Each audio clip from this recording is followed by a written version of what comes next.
मुझे boarding school में भर्ती कर दिया तो 6 महीने पहले मुझे वो छुट्टी नहीं देंगे, लेकिन अल्लाह पाक खैर करे। आप सब दुआ में याद रखिएगा, ये वाला जो घर है ये हमारे पास है। इंशाल्लाह जब तक मसला सॉर्ट नहीं होता हम सब वापस नहीं जा सकते। और मेरे यार मेरे साथ हैं। यस बिल्कुल। यूनिवर्सिटी जाना, ठीक है, यूनिवर्सिटी से लेक्चर लेके और कोशिश पूरी होगी कि लेक्चर ही लूं, मेरा वहां पर बोर्डिंग स्कूल में एडमिशन ना हो जाए। ये बोर्डिंग स्कूल की एडमिशन होया ना, तुसी ना जाओ ना जाओ, उन्होंने एडमिशन नहीं देना है, उन्होंने एडमिशन नहीं देना। अस्सलाम वालेकुम जी, मुझे पता चला है कि रजब भट्ट ने बेल ली है हाई कोर्ट लाहौर से, protective bail. Bail is the right, वो बेल बिल्कुल ले सकता है। बेल लेने के बाद उसको लास्ट में ट्रायल कोर्ट ज्वाइन करना है, कराची में आके यहाँ से आके अपनी जमानत करवाएगा। तो हमारी कोशिश ये है कि हम उसकी बेल डिसमिस करवाएंगे। डिसमिस करवाने के बाद हम उसको सलाखों के पीछे भेजेंगे।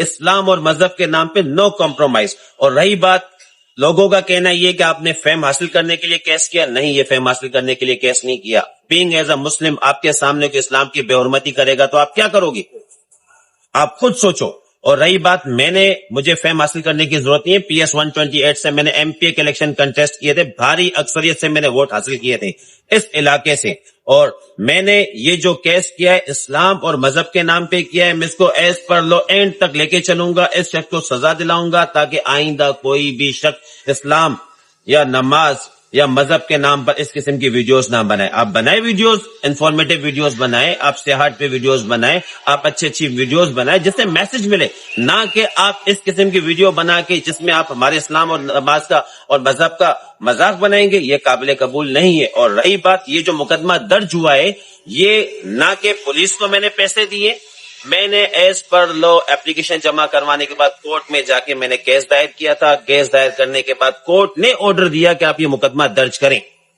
उसके बाद कोर्ट के ऑर्डर पे ये मुकदमा दर्ज हुआ है। कोर्ट ने चीज देखी होगी ना कि वाकई में एक शख्स नमाज की बेहुरमती कर रहा है। जब भी ADJ 2 ने वो ऑर्डर दिया कि आप 295A का मुकदमा दर्ज करें, तो हमने एज पर लो वो मुकदमा दर्ज करवाया है।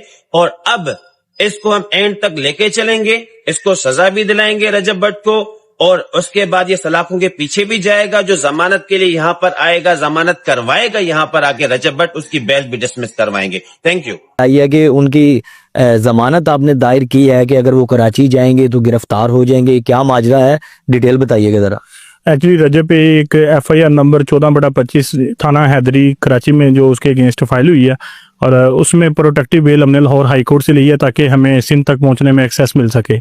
तो वो जस्टिस फरूक अहमद साहब के पास लगी थी बेल, उसमें 28 तक उन्होंने हमें टाइम दिया विदाउट श्योरिटी बॉन्ड। कितने केसेस और हैं? एक फैसलाबाद में भी कुछ सुनने में आ रहा है क्योंकि केस मुल्तान में भी एक केस बना है, तो कराची में भी है। तो क्या माजरा है, क्या है कि रजब भट्ट पे सारे केसेस बनते जा रहे हैं? असल में हर बंदा फेम चाहता है इस टाइम। जो हमारा सोशल देख लेंगे आप मामला को, तो उसके अकॉर्डिंगली हर बंदे की कोशिश यही होती है कि मुझे फेम मिल जाए। तो वो कहते हैं चढ़ते सूरज को जो है ना वो ज्यादा लोग पीछे पड़ते हैं। तो उसी तरह उन्होंने रजब को चूज किया है और उसके अगेंस्ट जो है पिटिशंस फाइल करके कोर्ट से डायरेक्शंस ले रहे हैं और उसके खिलाफ कार्रवाई कर रहे हैं। अच्छा, कराची वाला जो केस है वो किस नौयत का है, उसके बारे में थोड़ा सा बताइएगा आवाम को।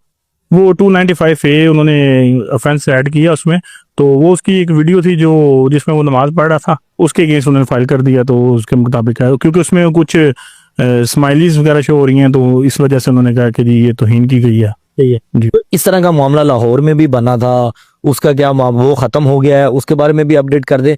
और इसके अलावा जो वाइल्ड लाइफ वाला उनका केस है वो कहाँ तक पहुंचा? असल में जो लाहौर में मामला था उसमें तो उन्होंने मुख्तलिफ उलमा कराम को बुला के बिठा के एक वीडियो भी जो अपनी वो शाये की थी। तो उसके अलावा ये है कि वो सॉर्ट आउट हो गया था मैटर। तो वो पिटीशन भी उन्होंने विड्रा कर ली थी कोर्ट से। मियां बिलाल एडवोकेट जो है उन्होंने विड्रा कर ली थी। तो उनकी डिमांड भी यही थी, तो लेकिन उन्होंने फुलफिल कर दी। और अदरवाइज जो है दूसरा वाइल्ड लाइफ केस है, उसमें भी वो माशाल्लाह क्विट हो चुके हैं। और फर्दर जो कोर्ट ने समझा जो वॉलंटियर सर्विस वो प्रोवाइड करना चाह रहे हैं, तो उसको वो जो ना परसू करेंगे आगे। रजब भट्ट पर अब मजीद कितने केसेस हैं और क्या आगे उनका फ्यूचर? आपको वो अगर पाकिस्तान से बाहर जाना चाहते हैं या कराची में जाना चाहते हैं तो अब जा सकते हैं, मुमकिन है? जी इंशाल्लाह, क्यों नहीं, बिल्कुल मुमकिन है। और जो केसेस हैं उनको इंशाल्लाह जो लीगल वे है उसके अकॉर्डिंगली हम उसको डिसाइड करवाएंगे इंशाल्लाह ताला। जो हमें कानून ने रेमेडी दी है उसको अवेल करेंगे और उसके अकॉर्डिंगली हम चलेंगे इंशाल्लाह ताला। सोशल मीडिया पे आप क्या समझते हैं एज अ लॉयर के कहाँ पे गलती हो रही है, क्योंकि वो इन्फ्लुएंसर इतने बड़े हैं, पाकिस्तान के यूट्यूबर इतने बड़े हैं, उन पर केसेस इतनी बड़ी तादाद में बन रहे हैं, आए दिन कोई नया केस उनके वो ऊपर लागू किया जाता है और फिर उनको अदालत में जाना पड़ता है। हालांकि इससे पहले अगर एक 6 माह पहले की बात करें तो वो अदालत में नहीं गए होंगे मेरे ख्याल से। जी वो कभी नहीं गए, लेकिन ये बस ये चीज एक्चुअली जब से उनकी शादी हुई है ना, वो मैटर काफी हाईलाइट हुआ है और लोगों ने देखा कि वो कुछ ज्यादा ही